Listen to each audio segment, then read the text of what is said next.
विष्णुवीन जप व्यर्थ त्याचे ज्ञान, रामकृष्ण मन नाही ज्याचे. हरिमुखे मना पुण्याची गणना कोण करे.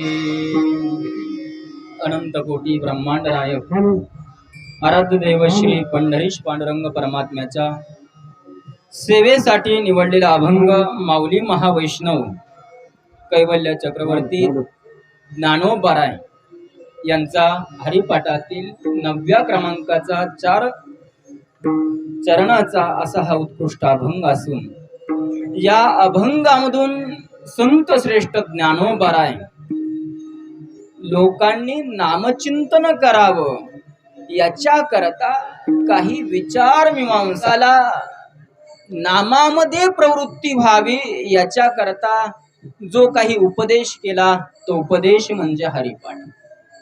लोकांनी नामस्मरण करावं याच्या करता ज्ञानोबारांनी अतिशय मधुर शब्दामध्ये लोकांना नामामध्ये प्रवृत्ती केली.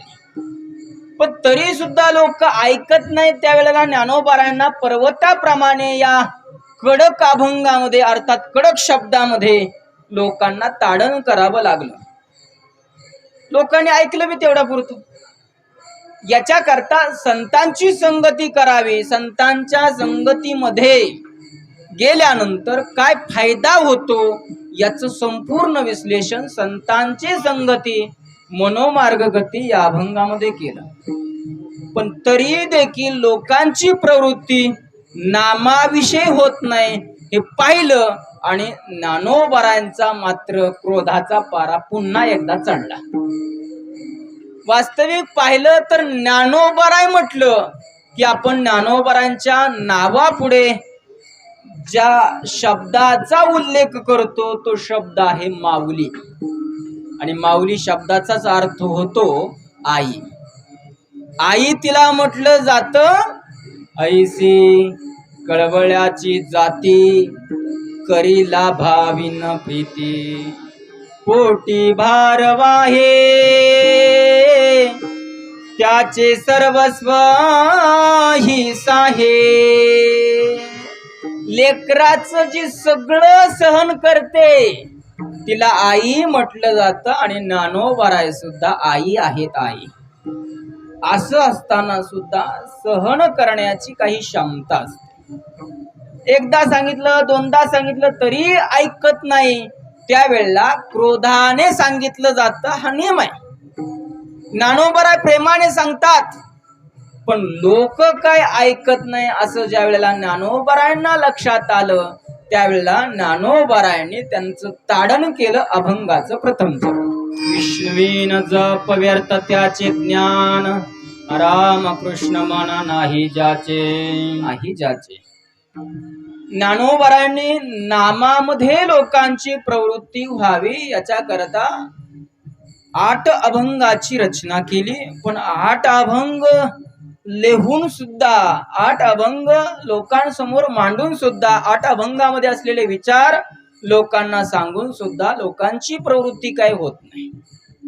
कारण लोक फक्त माना हलवतात. माना हलवण्याची सवय मात्र चांगली असते. ठीक आहे, बरोबर आहे महाराज. तुम्ही माना हलवतात पण तसं काही करत नाहीत. चिंतन करा का हो. आम्ही भगवंताचं चिंतन न करता इतरत्र जर काय केलं तर काय व्यर्थ आहे का. त्याचं उत्तर ज्ञानोबाराने दिलं. विष्णुवीन जप व्यर्थ त्याचे ज्ञान. विष्णुवीन जप, विष्णू म्हणजे हरी अर्थात भगवान श्री पंढरीश पांडुरंग परमात्मा. या पांडुरंगाशिवाय विष्णुवीन जप व्यर्थ त्याचे ज्ञान. त्या पांडुरंगाशिवाय इतरत्र जर तुम्ही नाम जप करत असाल किंवा इतरत्र जर बाकीचं काही करत असाल तर व्यर्थ त्याचे ज्ञान. तर त्याचं ज्ञान हे व्यर्थ आहे. व्यर्थ म्हणजे काही कामाचं नाही. एखादा किती हुशार असला, किती हुशार, चांगला अगदी फडफड इंग्रजी वाचतोय, सगळं येतंय, पण भगवत भक्ती करत नसेल तर व्यर्थ त्याचे ज्ञान. इंग्रजी बोलता येणं सुद्धा त्याचं ज्ञान हे व्यर्थ आहे. एखादा राजकारणामध्ये चांगला तरबेज आहे, एखादा सामाजिक कार्यामध्ये आहे, एखादा कोणत्याही त्या कार्यामध्ये जरी तरबेज असला तरी सुद्धा त्याला जर परमात्म्याचं ज्ञान नसेल तर व्यर्थ त्याचे ज्ञान. त्याचं ज्ञान हे व्यर्थ आहे. व्यर्थ कशाप्रमाणे व्यर्थ? ज्ञानोबरायने ज्ञानेश्वरीमध्ये 9व्या अध्यायामध्ये मोघाशा मोघ कर्माणो मोघ ज्ञाना विचेतसा अशा प्रकारे या श्लोकावर फार सुंदर विश्लेषण केलेलं आहे. कणे विन सोपटे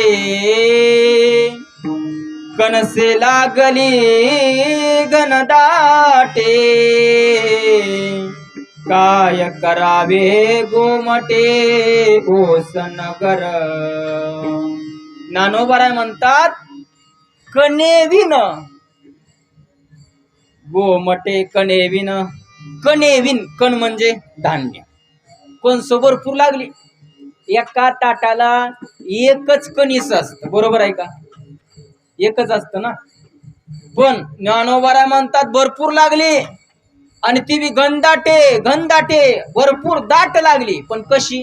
कणेविन. कणेविन म्हणजे त्याच्यात धान्यच नाही, फक्त लागली. काय उपयोगीचे आहेत का? नाही. कणेविन जसं ती व्यर्थ आहे तशा प्रकारे. किंवा काय करावे गोमटे ओस नगर. फार सुंदर नगर आहे, सोन्याचं नगर आहे, पण कुत्र सुद्धा राहत नाही. ते जसं व्यर्थ आहे. किंवा का गळा स्तन आजेचे. त्या शेळीच्या गळ्याला स्तन येतात. सगळ्या शेळीच्या गळ्याला स्तन नाहीत येत.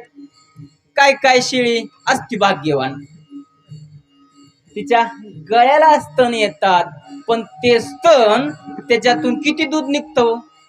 1 लिटर, 2, 4, काहीच नाही. ते जसं व्यर्थ आहे. ज्ञानोबराय म्हणतात प्रमाण फार सुंदर आहे, फक्त ते अगोदर आलं, पुढे लागणार आहे. असं विष्णुवीन जप व्यर्थ त्याचे ज्ञान. भगवंताचं नामचिंतन जर करत नसाल तर आपल्याकडे असलेलं ज्ञान हे व्यर्थ आहे. हा आपला विषय चाललाय. कितीही एखादा व्यक्ती ज्ञानी असला, ज्ञानोबराय म्हणतात अगा वेद विद जरी झाला तरी माते नेनता वाया गेला. 15व्या अध्यायामध्ये ज्ञानोबराय म्हणतात अगा अरे अर्जुना, वेद विद जरी झाला, वेद विद म्हणजे वेद संपूर्ण ज्याचे पाठ आहेत असा जरी झाला, परंतु माते नेनता वाया गेला. 9व्या अध्यायातले श्लोक ओवे आहे. माते नेनता मला जर जाणलं नाही तर वाया गेला. मला जर जाणलं नाही तर वाया गेला. या ओवीचाच विस्तार म्हणजे हे प्रथम चरण आहे. विष्णुवीन जप व्यर्थ त्याचे ज्ञान. कितीही थाटा मोठाचा संसार केला तरी सुद्धा परमार्थ जर केला नाही तर नाही तरी गेला जन्म वाया. नाही तरी गेला जन्म वाया. गुरुवर्य गाथामूर्ती बाबांच्या मुखातून ऐकलेली कथा आहे. मी काही सासू सुनाच्या गोष्टी सांगण्याकरता निश्चितच आलेलो नाही, पण विषय त्या संदर्भात असल्यामुळे सांगतो. लग्न झालं आणि लग्न झालं तरी 1 वर्ष 1.5 वर्ष होऊन गेले, पण काही जावाई बी आला नाही आणि लेक बी परत आला नाही. समजलं आपल्याला नातू झालेला आहे, त्या नातवाचं मुख बघावं मस्त वाटतंय, पण शहरात काय जाता येत नाही. सुधरत नव्हतं. सारखं फोन करूनच सांगावं तुम्हीच या, पण यांना काही सुट्टी भेटत नव्हती. ऐकताय ना सगळे? सासू सुना म्हणलं की ऐकताच. यांना काही सुट्टी भेटणार. मग सासूने प्रत्येक वेळेला फोन करायचा आणि प्रत्येक वेळेला सांगायचं कधी येता जावाय बापू. असं म्हणतात माधव महाराज की जावायवर फारच प्रेम असत. म्हणतात बुवा, मग आता कसं आहे काय की जावायवर फारच प्रेम असत. कुणाचं? सासूच. सारखं वाटायचं कवा एकदा जावाय बापू येतोय, सारखं फोन करायचं या किंवा लेकीला घेऊन या या एखाद दिवशी. जावायला बी मस्त वाटायचं जावं, पण सुट्टी भेटना गेली. योगायोग असा झाला, ज्या कंपनीमध्ये हा काम करत होता त्या कंपनीतल्या सगळ्या कामगारांनी रजा टाकली. आम्ही 1 महिनाभर कामावर येणार नाही, पगार वाढवा. याला वाटलं 1 महिना इथं शहरात राहणं सोपं नाही, पाणी सुद्धा विकत घ्यावं लागतंय. घरी ग्रामीण भागात बरं असतं, त्यांनी त्याला द्यायचं त्यांनी याला द्यायचं, आपण भाजी द्यायची त्यांनी दुसरं काही साठलोट चालतं ग्रामीण भागामध्ये. शहरी भागामध्ये पाण्यासहित सगळं विकत घ्यावं लागतं. इथं महिनाभर राहण्यापेक्षा आपलं गावी सासूबाई बोलवतात तर जाऊया, फोन करून सांगितलं अमक्या अमक्या तारखेला या दिवशी या वेळेला आम्ही येतोय, असा आनंद झाला. आता तिथे जावे त्याच्या वंशा तेव्हा आता हे कोणाला मी कसं कळणार. आनंद झाला आणि तिने आपल्या पती देवांना सांगितलं ऐका जावाय बापू आपले येतात, आता जावाय बापू येणार आहेत म्हटल्यानंतर थाटामाटात सगळं व्यवस्थित नियोजन झालं पाहिजे. आणि लक्षात घ्या सगळा गाव जीव घालायचं, सगळा गाव. चुलबंदचं आमंत्रण दिलं सगळ्यांना, प्रत्येकांच्या घरी जायचं सांगायचं चुलबंद आमंत्रण, या दिवशी आमचे जावाय बापू येणार आहेत, जेवायला यायचं बरं का.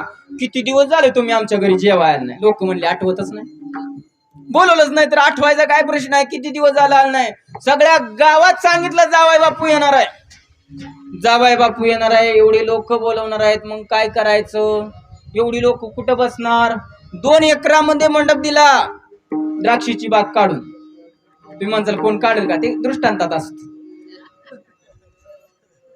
2 एकरामध्ये मंडप दिलेला आहे. 2 एकर काय 4 एकर घ्या, मला सांगायला काय जाते, 40 एकर घ्या, सांगायला काय वावग आहे का. मंडप टाकलेला आहे, भारी भारी पदार्थ केले. तुम्ही म्हणसाल सांगा, एकादशी असल्यामुळे सांगू वाटत नाही. लोणचं म्हणलं की लगेच तोंडाला पाणी येत. चपाती, भाजी, बटाट्याची सुकी पिवळी भाजी, गवारी शेंग, बटाट्याची भाजी, कांदे भजी, पापड वगैरे वगैरे, मिरची अशी तळलेली, मीठ टाकलेली, अनेक पदार्थ केलेले आहेत. जाबाई बापू येण्याची वाट पाहता सासरे बुवा वाजंत्री घेऊन बस स्टँडवर जावाई बापू येणार आहेत म्हणले वाजत गाजतच आणायचं. तिथं गेलेले आहेत, एसटी आले त्याच्यातनं सगळे डुंगरे उतरले, पण जावाई बापू काय उतरले नाही. फोन केला तुम्ही आले नाहीत, मागं बसाय का तुमची, मी येणारच नाही. का हो, काय नाही, ते संप टाकला होता पण माघारी संप घेतला, आता परत कधी संप पडेल त्यावेळेला येईल. याला पहिलाच अटॅक आला होता, असा जरा छातीला हात लावला. एवढा मोठा खर्च केलाय, 4 एकरामध्ये मंडप टाकलाय. त्याला वाईट वाटलं, ते पिपी गप म्हणे, थोडा वेळ अजून वाजवशील तर माझ्या मृत्यूचं तुला सनई वाजवावं लागेल. घरी गेलेला आहे, सासूबाई अशी पत्र्यावर जाऊन अशी वर करून बघते, कुठपर्यंत आलेत. दिसला गोळका की धब दिसनी खाली उडी मारली. अहो जावाई बापू दिसत नाही, लेक दिसत नाही, नातू दिसत नाही, कुठं गेले ते आले नाहीत. त्यांनी सांगितलं नाहीत येणार. ते संप टाकला होता ते माघारी घेतला, परत संप पडल्यावर येणार. लोकांना कळलं, लोक म्हटले आता असे ना तसे येणार नाहीत, स्वयंपाक तयार आहे, घ्या बसून. सगळे बसले 2 एकरामध्ये, पर 4 एकरामध्ये सगळे बसलेले आहे, जेवायला वाढलेलं आहे आणि जेवण चालू झालेलं आहे. पण हिच मात्र काय दम निघणं. हिला वाटायला लागलं एवढं केलं आणि सगळं वाया गेलं. मधनं पंक्तीतनं फिरायची, लोक वाढतात, कोण जेवतंय छानपैकी, आणि ही मधनं फिरायची म्हणायची एवढं केलं वाया गेलं.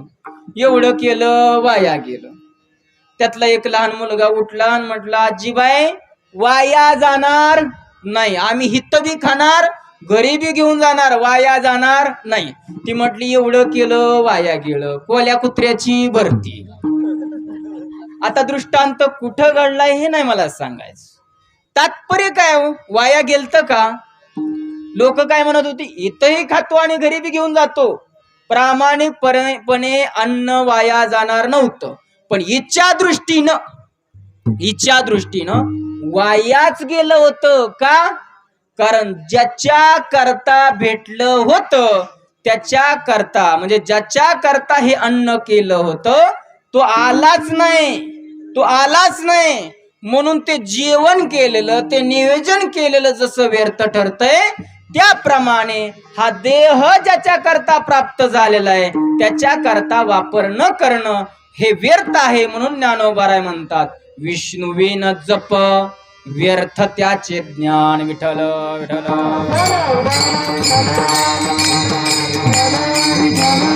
हो, म्हणून संसार करावा, संसार करू नये असं कोणत्या साधू संतांनी नाही सांगितलं.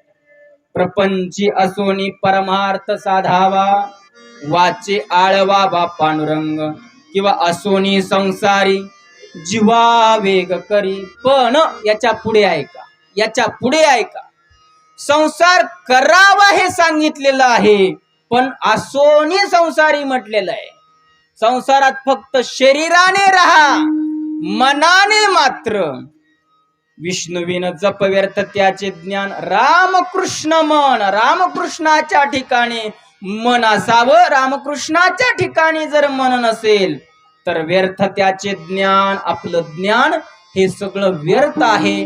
म्हणून भगवत चिंतन करावं हे जीवनाचं साफल्य आहे. सगळं शिकला पण भगवत भक्ती जर शिकला नाही, भगवत भक्ती जर केली नाही तर त्याचं जगणं हे व्यर्थ ठरतं. दृष्टांत सांगितला जातो, एक नावाडी आहे, त्या नावाडे या तीरावरून पलीकडच्या तीरावर प्रवाशांना नेण्याचं काम करतोय. एक अति शिकलेला माणूस त्याच्या नावेमध्ये बसला आणि बसल्यानंतर त्याने त्याचा अहंकाराने बोलणं सुरुवात केली. बहुतेक लोकांना सवय असते नेहमी अहंकाराने बोलायचं, मोठेपणा. भले घरी चहाला साखर नसेल पण चौकात बसून मोदीच्या गप्पा करणार. मोदीचं चुकलं हे तुला लय कळतं. घरी कुत्र ओळखत नाही, उशिरा जर गेला 12-1 वाजता तर घरचं कुत्र भुकतं याच्यावर, म्हणजे कुत्र ओळखत नाही. पण असा मोठीपणा की फारच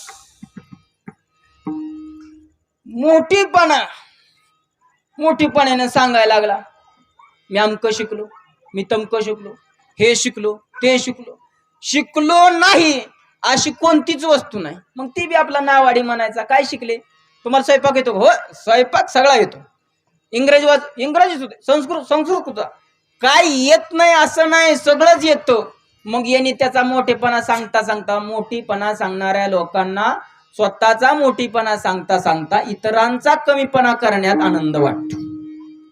त्यांनी त्याला विचारलं, तू काय शिकला? नाही म्हणला. काय कुठलं शिकायला हो, गरिबी आपली, काय गच मग कळत नाही, काय नाही, काय सुद्धा शिकलो नाही. त्यांनी आपलं त्याला नाव ठेवायला सुरुवात केली. एवढं काय नाही, काय तुझं जगणं निष्फळ आहे, पाण्यात उडी मारण जिद्दी जीव, काय शिकला नाही, व्यर्थ जीवन आहे तुझं. अशी स्वतःचा मोठीपणा सांगून त्याची निंदा करतोय. तेवढ्यात त्याच्या लक्षात आलं, अचानक वर कुठेतरी पाऊस चालू झाल्यामुळे नदीचं पाणी वाढत असताना दिसतंय. त्याला लक्षात आलं, या वाढत्या पाण्यामुळे आपली जी नाव आहे ती उलटी होणार आहे, मधोमध आहे, आता उलटी नाव होणार आहे आणि त्याच्यामध्ये आपण वाहून जाऊ शकतो. त्यांनी त्याला विचारलं, का हो, सगळं शिकले, पवायला येतं का तुम्हाला? तो म्हटला, सगळं शिकलो पण पवायला नाही शिकलो. पवायला नाही शिकले, मी काय शिकलो नाही पण पवायला शिकलो, म्हणून आता मी याच्यातून तरतोय. तुम्ही ते शिकले नाही त्यामुळे तुम्ही मरणार. तसंच झालं, तो मेला आणि हा तरला. हा दृष्टांत जसा आहे तसंच या संसारामध्ये सगळं केलं, सगळा संसार केला, परंतु परमात्म प्राप्ती करता जर काहीच केलं नाही तर व्यर्थ त्याचे ज्ञान. विष्णुविन जप व्यर्थ त्याचे ज्ञान. रामकृष्ण मन नाही ज्याचे. ज्याचं मन रामकृष्णाच्या ठिकाणी नाही अशाच जगणं हे त्याचं ज्ञान व्यर्थ आहे. आणि असा व्यक्ती जन्माला येऊन कसा आहे तो? अभंगाचं 2 चरण. उपजोनी करंटा नेने अद्वैत वाटा, रामकृष्ण पैठा कैसा होय. विष्णूची भक्ती न करता जगणारा व्यक्ती हा व्यर्थ जीवन जगतो. व्यर्थ जीवन जगता जगता त्याला कोणती पदवी प्राप्त होते ते ज्ञानोबरायांनी या ठिकाणी सांगितलं. ज्ञानोबराय सरळ सरळ शब्दामध्ये त्याला करंटा म्हणतात. करंटा नेने अवधेत वाटा. हा जो नाम घेत नाही व्यक्ती तो कसा आहे? उपजोनी करंटा. उपजोनी म्हणजे जन्माला येऊन तो करंटा आहे. करंटा त्याच कपाळ हे करंटा कपाळाचं आहे. फुटक्या कपाळ पांढऱ्या पायाचा. उपजोनी करंटा. त्याचा तो जन्माला येणं म्हणजे करंटा जन्माला आलेला आहे. अशा प्रकारे ज्ञानोबराय म्हणतात. ज्ञानोबराय म्हणतात काय? पृथ्वीवरी पाषाण नसती काही. भक्ती न करणाऱ्या विषयी बोलत असताना ज्ञानोबरायांनी सांगितलं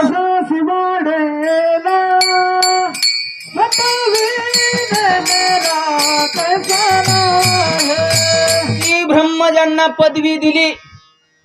अशा एकनाथ महाराजांनी शांती बाजूला ठेवली आणि क्रोधाने एकनाथ महाराज म्हणतात भक्तिवीन पशु कशासी वाढीला. तुकोबराने अनेकदा सांगितलं पण ऐकत नाही. हे पाहिल्यानंतर तुकोबरा म्हणतात किती सांगू तरी न ऐकती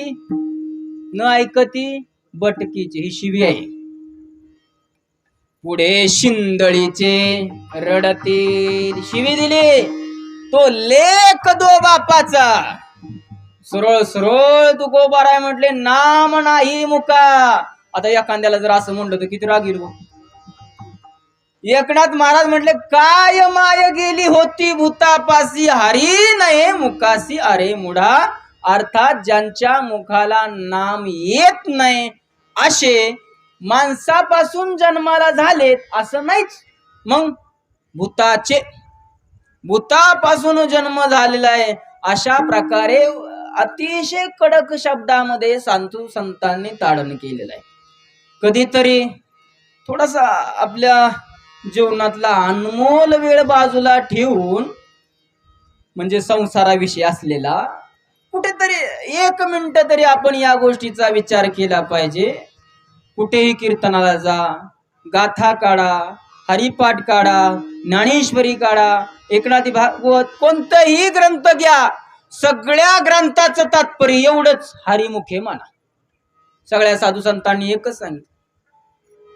तुकोबरांना विचारलं हरी हरी तुम्ही म्हणा रे सकळ. ज्ञानोबरांना विचारलं हरिमुखे म्हणा. एकनाथ महाराजांना विचारलं हरिमुखी गाता. सगळ्या साधू संतांनी देवाचं नामचिंतन करा अशा प्रकारे सांगितलं. मग आपण इकडचं तिकडचं भरपूर लोकांचं ऐकतो, ते करतो, तरी सुद्धा फायदा होत नाही. कित्येक वेळा तोटा होतो. मग कधीतरी साधू संतांचं ऐकून बघा. साधू संत एवढ्या कळकळीने सांगतात विचार करावा आपण. ज्या तुकोबारायांच्या समोर पंढरीश पांडुरंग परमात्मा झुकतोय. जया पूजिले आदरे पांडुरंगे. ज्या तुकोबारायांना आदराने पांडुरंगाने पूजलं. जया पूजिले आदरे पांडुरंगे. ते तुकोबाराय म्हणतात लागोनिया पाया. आपल्या पाया पडतात. कशा करता? विठ्ठल विठ्ठल म्हणा वेळोवेळा. एकनाथ महाराज त्यांचं सामर्थ्य एवढं कावडीने पाणी ज्या घरी चक्र पाणी वाहे. कावडीने पाणी भगवंत त्यांच्या घरी वाहतो. हे ज्यांचा अधिकार ते एकनाथ महाराज हात जोडून म्हणतात वासुदेव वासुदेव म्हणा. कर जोडोनी विनवित तुम्ही आठवा मधुसूदना. तुम्ही वासुदेव वासुदेव म्हणा. अशा प्रकारे विनंती हात जोडून केली. साधू संत आपल्या पुढे हात जोडतात. याचा अर्थ आपण लय शाणे असं नाही. काय एखादा मोठा व्यक्ती आपल्या पुढे हात जोडतोय याचा अर्थ काय? आपल्यासारखं मूर्ख कोण नाही. मोठी व्यक्ती आपल्या पुढे हात जोडती अशी वेळ आपल्या जीवनामध्ये कधी येता कामा नये. आई वडिलांनी लेकरासमोर हात जोडून म्हणावं बाळा असं करू नको. हा आई वडिलांना आपल्या समोर हात जोडण्याची वेळ येणं याचा अर्थ आपल्या करता नरकाचा दरवाजा उघडणं. त्यामुळे कृपा करून आई वडिलांनी कळकळीने आपल्या समोर हात जोडावा आणि हात जोडून विनंती करावी, बाळा असं करू नको, अशी प्रसंग असा वेळ कधीही आणू नका. तुकोबराय, ज्ञानोबराय, एकनाथ महाराज, नामदेव महाराज आदी करून सकल संत कळकळीने लोकांना सांगतात तुम्ही नामस्मरण करा. एवढं कळकळीने सांगतात तर निश्चितच त्यामध्ये आपला लाभ असावा. अशा प्रकारे मनाने ठाम मानून आपण भगवंताचं चिंतन करावं. आणि असं असून सुद्धा जर भगवंताचं चिंतन करत नसेल तर अतिशय मायेने परिपूर्ण असणारे ज्ञानोबाराय म्हणतात, उपजोनी करंटा नेणे अद्वैत वाटा. हा करंट आहे, जन्माला येऊन करंट आहे आणि त्यामुळे नेणे अद्वैत वाटा. अद्वैत, द्वैत म्हणजे दुसरं आणि अद्वैत म्हणजे जे दुसरं नाही. दुसरं नाही म्हणजे एक आहे आणि एक केवळ परमात्मा आहे. एक असणारा तो परमात्मा, त्या परमात्म्याच्या मार्गाला जो लागलेला नाही, नेणे अद्वैत वाटा. रामकृष्ण पैठा कैसा होय. जो त्या परमात्मा मार्गाला लागलेला नाही त्याच्या ठिकाणी रामकृष्ण पैठा कैसा होय. त्याला रामकृष्ण असणारा तो परमात्मा प्राप्त होणार नाही हे निश्चित आहे. त्यामुळे मुखाने भगवंताचं चिंतन करावं. विठोबाची झाडाने गुरुवीन ज्ञान तया कैसे कीर्तन घडे नामे. अभंगाच्या 3ऱ्या चरणामध्ये कैवल्य चक्रवर्ती जगतजननी ज्ञानोबाराय म्हणतात, द्वैताची झाडाने. द्वैत म्हणजे दुसरेपणा अर्थात संसार. या संसाराचा झाडाने म्हणजे झाडून टाकण्याकरता, संसार झाडून टाकण्याकरता आणि ब्रह्मज्ञान प्राप्ती करता काय करावं लागेल. द्वैतांची झाडाने गुरुविन ज्ञान. द्वैताची झाडाने जर करायचं असेल तर गुरुशिवाय ज्ञान प्राप्त होत नाही. गुरुविन अनुभव कैसा कळे. गुरु करावा लागेल. नामदेव महाराजांसारखे भगवंताचे अतिशय लाडके भक्त, पण अशा नामदेव महाराजांना सुद्धा विसोबा खेचर यांना शरण जावं लागलं. अर्थात गुरुविन ज्ञान, गुरुशिवाय ज्ञान प्राप्त होत नाही. आणि एखादा जर म्हटला मी गुरुशिवाय ज्ञान प्राप्त करू शकतोय तर ज्ञानोबाराय म्हणतात, तया कैचे कीर्तन घडे नामी. त्याचं ते कीर्तन, त्याचं ते ज्ञान हे कशा प्रकारे घडेल. कारण तो सर्व ठिकाणी देव भरलेला अशा स्थितीला पोचलेला नाही. वासुदेव सर्वमिती अशा प्रकारच्या स्थितीला जो पोचलेला आहे, अशाकडूनच भगवंताचं चिंतन घडतं. म्हणून कशा प्रकारे भगवंताचं ध्यान करावं याचा उल्लेख ज्ञानोबाराने शेवटच्या चरणात केला. देवा म्हणे सगुण हे ध्यान, नाम पाठ मौन प्रपंचाचे. ज्ञानोबाराय माऊलीपणा सोडून एवढ्या कडक शब्दामध्ये बोलल्यानंतर समोर असणाऱ्या श्रोतृ वर्ग आहे त्यांना जरा वाईट वाट. त्यावेळेला ते श्रोतृ वर्ग असणारे, श्रवण करणारे लोक ज्ञानोबारांना म्हटले, महाराज ठीक आहे, तुम्ही म्हणताय म्हणून आम्ही आजपासून हरिमुखे म्हणा निश्चितच म्हणेन. आम्ही निश्चितपणे आम्ही देवाचं ध्यान करेन. आता तुम्ही आम्हाला करंटाच म्हणताय, व्यर्थच म्हणताय, तर आता आम्ही देवाचं नाम करतोच, देवाचं नाम घेतोच. आम्ही करंट नाही, आम्ही भाग्यवान होईन. आम्ही व्यर्थ नाही, सार्थकी लागेन. भगवंताचं आम्ही चिंतन करेन. हरिमुखे म्हणा, हरिमुखे म्हणा, पुण्याची गणना कोण करी. तुम्ही म्हणताय ना आम्ही मुखाने हरी म्हणू, पण आम्हाला सांगा त्या भगवंताचं चिंतन करण्याची कशी प्रक्रिया आहे. ज्ञानोबाराने अतिशय थोडक्या शब्दामध्ये ते भगवंताची भक्ती करण्याची प्रक्रिया अर्थात परमार्थ कसा करावा सांगितला. ज्ञानदेव म्हणे सगुण हे ध्यान, नाम पाठ मौन प्रपंचाचे. ज्ञानोबाराय म्हणतात, ज्ञानदेव म्हणे सगुण हे ध्यान. ध्यान मनामध्ये सगुण ध्यान राहून द्यायचं. सगुण ध्यान म्हणजे सुंदर ते ध्यान. सुंदर ते ध्यान. हे सगुण भगवंताचं चिंतन करायचं. सगुण ध्यान म्हणजे नक्की कोणतं ध्यान? तर सुंदर ते ध्यान उभे विटेवरी करकटावरी ठेवून या. करकटावरी ठेवून या ते सुंदर ध्यान विटेवरी उभे. विटेवर उभा असलेलं ते कमरेवर हात ठेवलेलं ध्यान त्याचं तुम्ही मनाने चिंतन करावं. म्हणून ज्ञानदेव म्हणे सगुण हे ध्यान.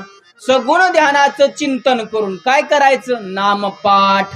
नामपाठ करायचं. नामाकडे पाठ नाही. नामाकडे पाठ नाही. बहुतेकाने नामाकडे पाठ केली. नामाकडे पाठ नाही, नामाचा पाठ करावा. पाठ करणं म्हणजे अखंड म्हणणं. हरी हरी हरी हरी विठ्ठल विठ्ठल विठ्ठल. अशा प्रकारे सगुण हे ध्यान मनामध्ये ठेवून नामपाठ, नामाचा पाठ करायचा. माऊली नामाचा पाठ करायचा. मग सतत जर हरी हरी म्हणायचं, सतत जर विठ्ठल विठ्ठल म्हणायचं, तर मग प्रपंचाच्या गप्पा कोण मारणार? या बाबतीत ज्ञानोबराने सांगितलं नामपाठ. नामपाठ करायचा. भगवंताचं हृदयामध्ये प्रतिबिंब आठवून सुंदर असलेलं पांडुरंग कांती दिव्य तेज झळकते. पांडुरंग कांती दिव्य तेज झळकते. रत्नागिरी प्रभापूर्ण आगमित लावण्य तेज आगमित लावण्य तेज नवर्ण घेते त्याची शोभा. कानडाव विठ्ठल